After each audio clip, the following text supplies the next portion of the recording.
blood, ancestry. Like every other every ethnicity in the world is described by their ancestry and their land.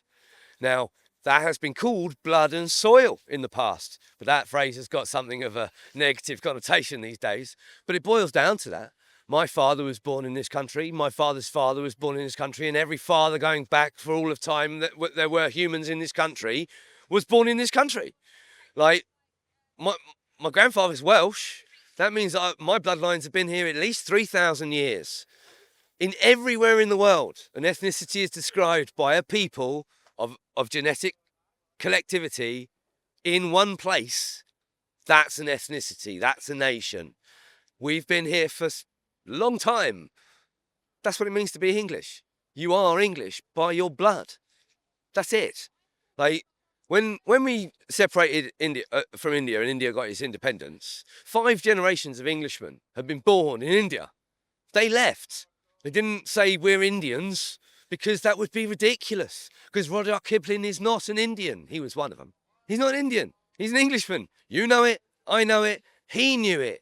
And the Indians knew it. So there was no argument. They said, go home. And they went home.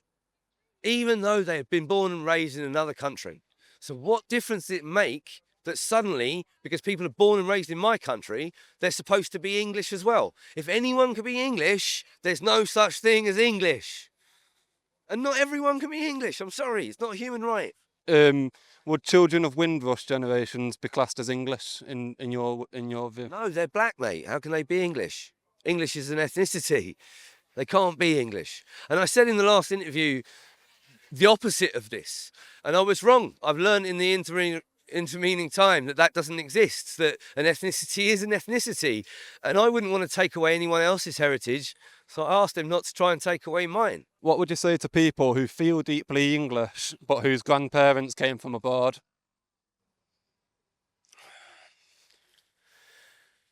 That's called being an Anglophile. And that's fine. I love people who love my country. I love people who want to be in my country. Good for you. But you're not English unless you're English. And that's just a fact. It's not something that I want to do to people. But if I was born in France, I'd be French. If I was a Frenchman, French parents, I'd be French. And even if I wanted to be English all my life, I'd still be French. And there's nothing I can do about that.